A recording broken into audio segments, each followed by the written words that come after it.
everybody, welcome back to Straight Guy Queer Eye. I am your host, Paul Yin. We took a break for the 4th of July, so hope you didn't miss us too much and that you had a great 4th of July. This is episode number 9, and we are back on RuPaul's Drag Race Season 2. Before we start, I want to make some corrections. I want to apologize for all the F-bombs in the last episode. I let my anger get the best of me, no excuses.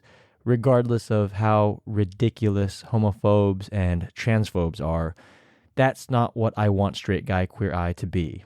At least not with a bombardment of F-bombs. I'll be better.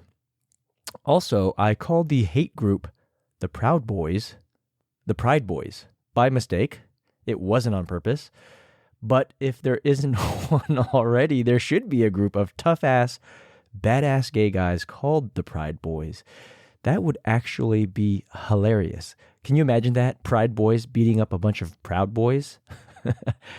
No violence here. I'm just kidding. But that was actually a funny mistake.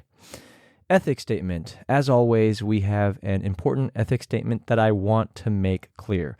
Being straight gives me privileges that the queer community does not get. I will never fully understand the trauma, the drama, and all of the other homophobic, stupid shit that queer folks deal with on a day-to-day basis. I am not an expert in queer culture. I am also not a therapist, a psychiatrist, a psychologist, or a doctor. And as host of the Straight Guy Queer Eye podcast, I'm just here to introduce people to shows that I love and enjoy.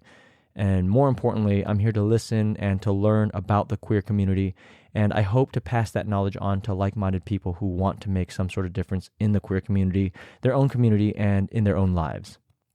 Season 2, everybody, which first aired on February 1st, 2010. We have introductions to the new queens. First in the workroom is Nicole Paige Brooks. She's from Atlanta, Georgia. She describes herself as a Southern belle, and she, at that point, had been doing drag for 15 years. Second in the workroom is Shangela, who I am a bit biased towards because she's now one of the hosts. Did I call her hosts? Hosts on HBO's We're Here. But I do want to mention that Shangela was recently, I think 2 months ago, accused of rape by her assistant on We're Here, which Shangela has denied all the accusations and has said that, quote, they are personally offensive and perpetuate damaging stereotypes that are harmful not only to me, but also to my entire community, end quote. We will wait to see if there are any updates on this. Obviously, I hope it's not true because that shit isn't cool at all. And if it ends up being true, we will go ahead and not pay any more attention to Shangela. Third in the workroom is Raven. She is one of my wife's favorite queens of all time. Shout out to Raven. Raven is from Riverside, California, the 909, the IE, Inland Empire. She calls herself a dark ice queen. Fourth in is Jujubee, another of my wife's favorite queens of all time, as well as mine. And so full disclaimer, Jujubee is just amazing. So, and I'm going to try my best not to be biased towards her. I try to watch with, judging everybody equally. Not that I'm a judge on, all of a sudden I'm a judge on RuPaul's Drag Race. I just want to give my comments and thoughts and opinions on all the queens equally is what I mean. Jujubee is from Boston, Massachusetts. She calls herself a fabulous Asian girl. Fifth in is Sahara Davenport from New York, New York.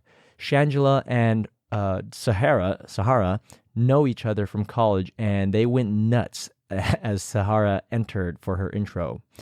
Sahara was also in a long-term relationship with Manila Luzon, who is a contestant that we will meet in Season 3 of RuPaul's Drag Race. Sixth in the workroom is Morgan McMichaels from Mira Loma, California. She's good friends with Raven. She's very confident in herself, was walking in and just kind of gassing herself up a bit. Number 7 in the workroom is Mystique Summers from Bedford, Texas. She says she wants to represent for the big girl. She's this big black woman, and we'll see how she does. 8th in the room is Jessica Wilde from San Juan, Puerto Rico. Puerto Rico. She says that she's worried about her English. Ninth in the room is Sonique from Atlanta, Georgia. Her mom sent her to military school to get a soldier, but instead she got a drag queen. She knows Nicole Paige Brooks because they're both from Atlanta. 10th is Tatiana, who's only 21 years old. Tatiana reminds me of Rebecca Glasscock from season 1 because she's super pretty. Actually, I think she's even prettier than Rebecca Glasscock. Tatiana is from Falls Church, Virginia. She's the first... No, she's not the first. The first time she said she did drag was when she was 14 years old, and she went to school in drag. 11th in the room is Pandora Box, with 2 X's, from Rochester, New York. She's 37 years old, but in her interview, she did this funny thing where she said, I'm 30 blah, blah, blah years old. She says, or she describes herself as a dash of Madonna, Goldie Hawn, and Kathy Griffin, and she really does look like Kathy Griffin to me. 12th and final queen to walk into the workroom is Tyra Sanchez. Also 21, from Orlando, Florida. She's this really young and beautiful black queen. Gorgeous. I mean, I want to say that when she walked in, all the other queens were either stunned, shocked, jealous, or just really admired her. So, if you haven't noticed, we went from 9 queens competing in season 1 to 12 queens competing in season 2. They've definitely stepped up their game. I do want to point out that the workroom has gotten some upgrades, and RuPaul tells the queens that this season will be longer and harder, and when he comes out of the workroom, he reiterates that anyone who comes out of the house with a pair of high heels and a wig is his hero, as they are mine. In addition to becoming America's next drag superstar, the winner this season will receive a lifetime supply of NYX Cosmetics, and become the face of NYXCosmetics.com. They will also get a 1-year contract with the leading LGBT PR firm called Project Publicity. Did I say that right? Featured in LA Eyeworks Eyewear Campaign, who's back from last season, and will headline Logo's Drag Race Tour featuring Absolute Vodka and a cash prize of $25,000, which is up from the previous season. The mini challenge. The first mini challenge of season 2 is a photo shoot with celebrity photographer Mike Ruiz, who we met last season, inspired by one of RuPaul's favorite movies, Gone with the Wind. I know Gone with the Wind has some problematic stuff, but that's something that we won't deal with here. But we will mention some stuff that I think we can take from RuPaul that is I actually kind of like, and we'll get into that. The queens have to straddle a Kanan and strike a pose however they want next to 2 black men, one of whom is ripped as hell, and they have a piece of fabric, and they can basically do whatever they want on the Kanan. The kicker is that there's a powerful ass fan blowing wind in their faces. So you've got fake lashes and wigs flapping all over the place. My top 3 picks were, and in no particular order, Tatiana. She did this hair whip and side-eye thing in the direction that the fan was blowing, and she adapted to the fan really well. Second, in the top 3 was Raven. She did this thing where it looked like she was reaching for something beyond the photo while also looking really seductive. I think she was the most comfortable coming into this. Pandora Box was the third. Instead of trying to be sexy, she did this damsel in distress scream or look like maybe singing into the distance. I just liked it because it was unique. My 3 bottom picks for this mini challenge was 1, Morgan McMichaels. Again, not in any particular order. Her wig flew off, and the shot they got of her looked bad because her eyes were kind of half open, like, you know, those shots of you when you're drunk as hell and you didn't even know you shot it. That's what it looked like. Second would be Jujubee, who admitted that she didn't really know what to do or how to pose for this because she was thrown off by the fan, thrown out of her comfort zone, not actually thrown off of the Kanan. Pun of the week goes to Jujubee, though, with, quote, "I've never been blown like that in my life," end quote. I thought that was pretty funny. Third bottom is a tie between Nicole Paige Brooks and Tyra Sanchez. Theirs was just kind of basic and boring. They didn't really strike any poses or any what's expected of a drag queen or a model. And the winner of the mini challenge is Raven. So congrats to Raven. On to the maxi challenge. Still on the Gone with the Wind theme, which I saw when I was a little kid, so I don't remember anything about it except when Rhett Butler, played by Clark Gable, said, "Frankly, my dear, I don't give a damn," to the main character, Scarlett O'Hara. So apparently in the movie, Scarlett O'Hara makes a dress out of curtains. So the maxi challenge for the first week is that the queens have to make an outfit inspired by Scarlett O'Hara using the curtains provided while shows you where my mind is at, while accessorizing with used home furnishings that they got from Out of the Closet, which is a thrift store whose profits go to the AIDS Healthcare Foundation, which is pretty cool. I see a few of them here in Los Angeles all the time. And because Raven won the mini challenge, she got to pick her curtain first. All the curtains are different from each other, and she picked the zebra print curtains, which I kind of knew she would, not because I've already seen the show, which I have, because once again, I have no idea who wins this season because it's been so long since I've watched it. But I knew just because it really fits her drag style. She kind of has this very dark punk rock drag queen thing going for her. Her and Morgan McMichaels, I think, are similar in that vein. Anyway, once Raven picks her curtains, the rest is a free-for-all, so they have to race and beat each other to the curtains for what they want.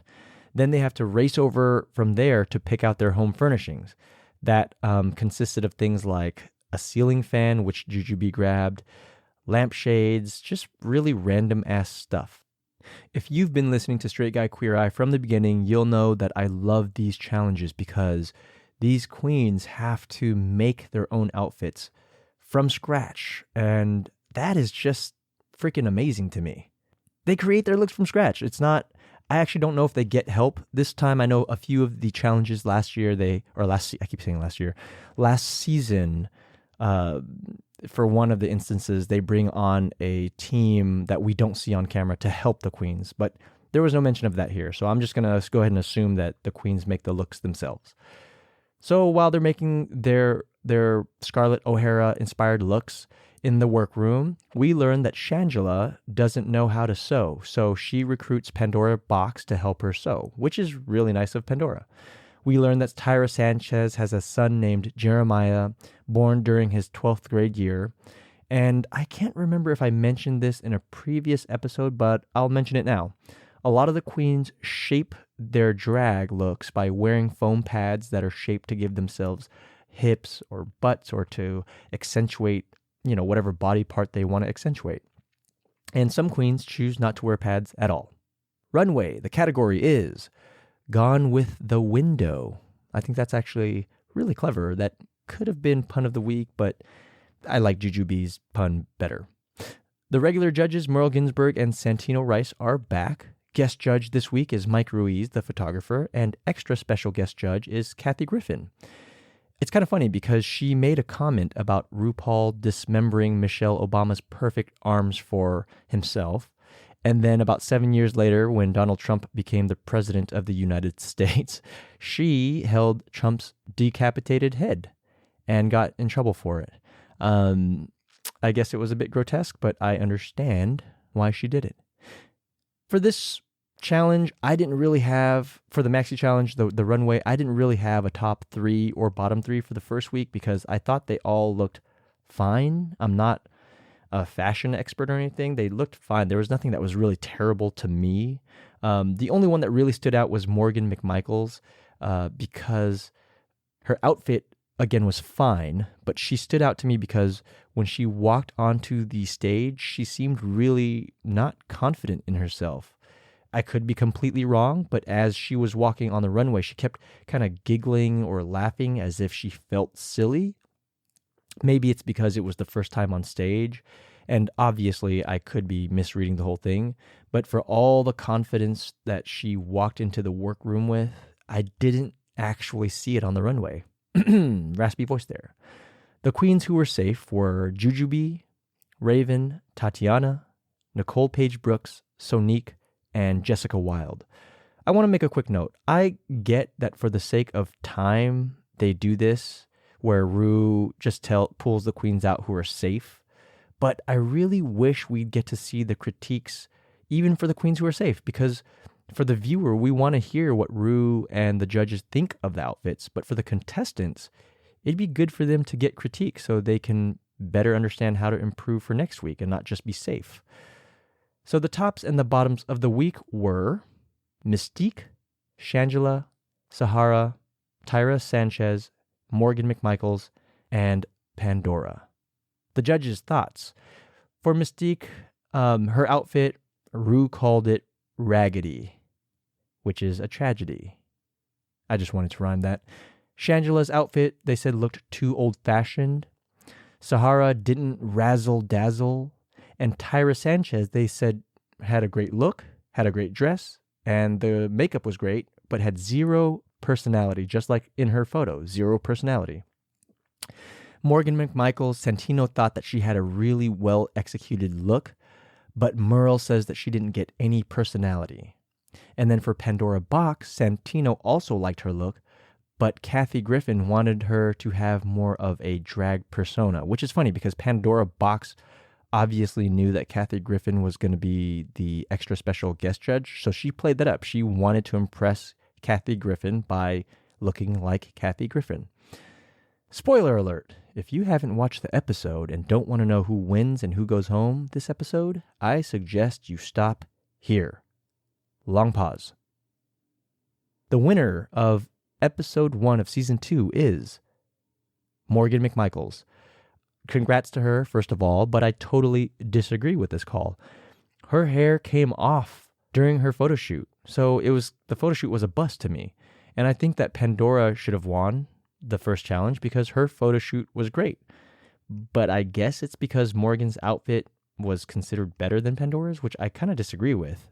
But in terms of personality on the runway, they both got red for not showing enough personality on the runway. But either way, the judges made RuPaul made his decision, and Morgan McMichaels was the winner.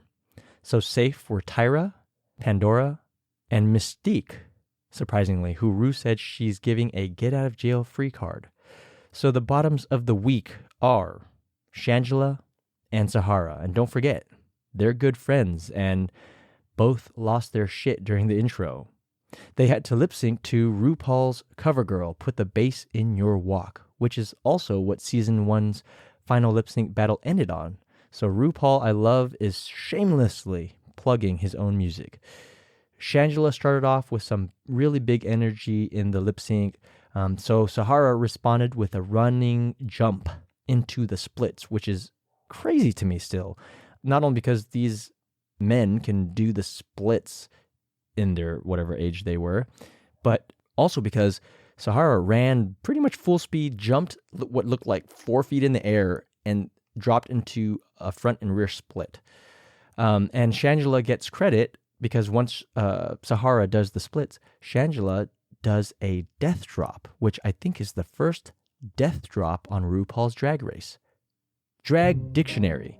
A death drop is when a queen goes from standing or dancing or basically an upright position, standing position, to an instant drop to the ground on their back, but one of their legs is bent back at the knee at a 45-degree angle while the other leg is straight.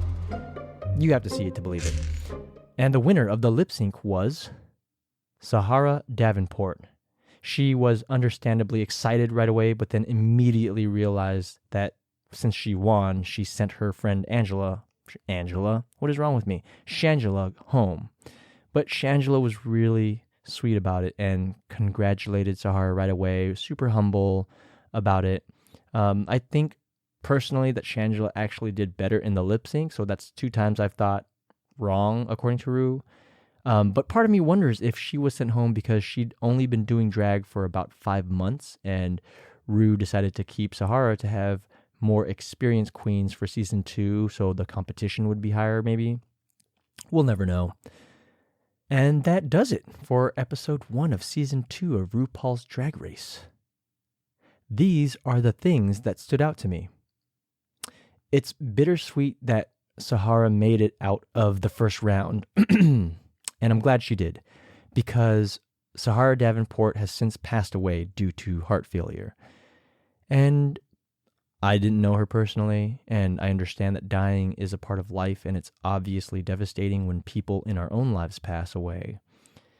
But there's something surreal when people we watch on television or see on screen pass away in real life, because the world knows of them and they will live on screen forever, so to speak. So it's especially haunting, but in a great way, to see someone who lived their life truly before passing away, because not many people can say that.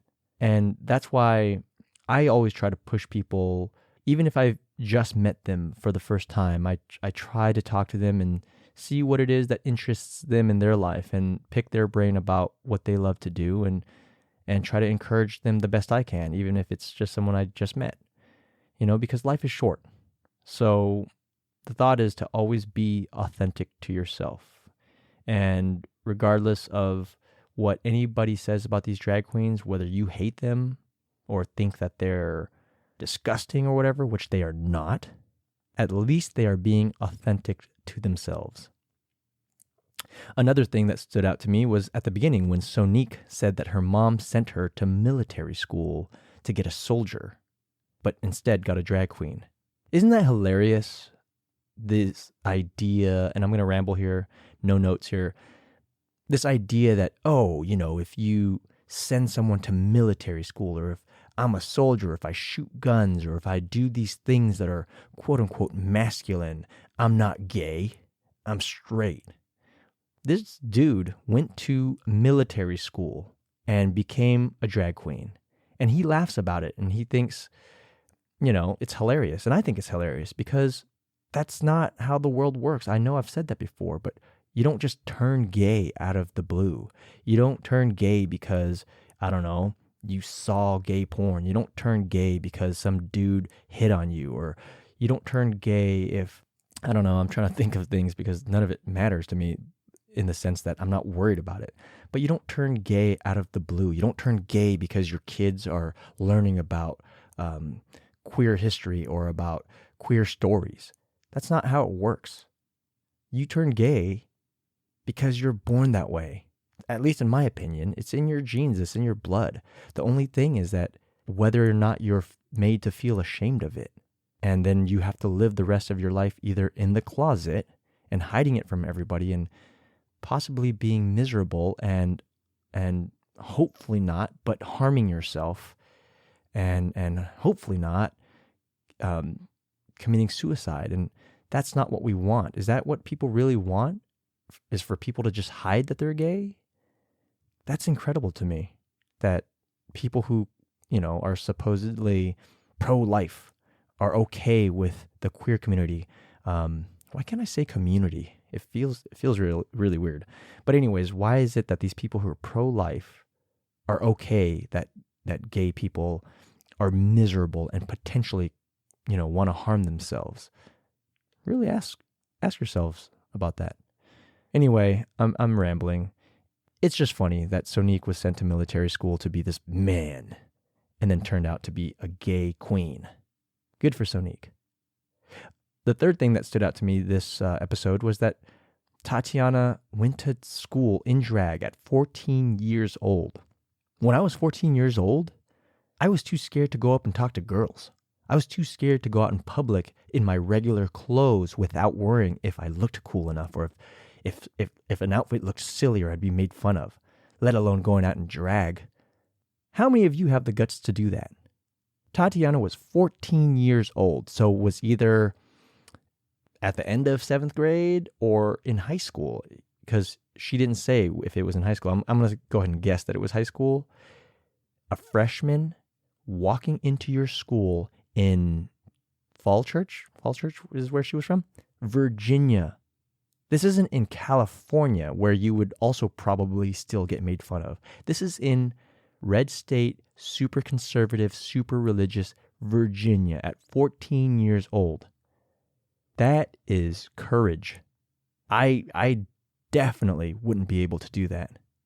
At least not in, just to walk into school. If it was under the context of like a school event or something, sure. But Tatiana had the guts to walk into school and go to classes and go to lunch and then walk home or take the bus or whatever she did as a drag queen. That is courage, y'all. Much respect. Another thing that stood out to me was the Gone with the Wind challenge had 2 black men dressed in union blue. It put a smile on my face for 2 reasons. One is that one of my favorite movies of all time is a movie called Glory, starring Denzel Washington, who won his first Academy Award for Best Supporting Actor in 1989 for his role as, I want to say Trip was his name? I don't remember his name. Anyways, it had, I'm like tripping over my words here. It had Denzel Washington, who won his first Academy Award. It had Morgan Freeman, Andre Braugher, Matthew Broderick, and Carrie Elwes, who you might know from Robin Hood, Prince of Thieves, or more famously, The Princess Bride, one of my other favorite movies of all time. And it was directed by Ed Zwick. I said that really fast. So Glory is about the 54th Massachusetts, a real regiment of black men, some of whom were former slaves, and how they fought and contributed during the Civil War. I watched this for the first time in 7th grade when it was introduced to me by Miss Casford, who was one of my favorite teachers of all time. I always suspected that she was gay, and it turns out I was right. And good for her. The second reason why it put a smile on my face is that to see 2 black men in union blue is just amazing, because whether it was intentional or not, because often when military history is presented, whether it's in school, in films, or books, especially when it comes to the Civil War, World War I, and World War II, I feel like it's usually told from the perspective of white people. So to have the privilege to see and experience such an amazing movie and learn a little bit about black history at such a young age always really stuck with me. I kind of jumped there. What I'm saying is that I don't know if it was intentional to have 2 black men dressed in union blue, but black men did serve in the Civil War. And so I'm glad they did that. I'm sure not that, right-wingers or homophobes or people who hate drag queens would watch this, but if they happen to, they got to see 2 black men dressed in union blue. And speaking of black men who served during the Civil War, Sahara mentions that her runway look was inspired by her Asian boyfriend.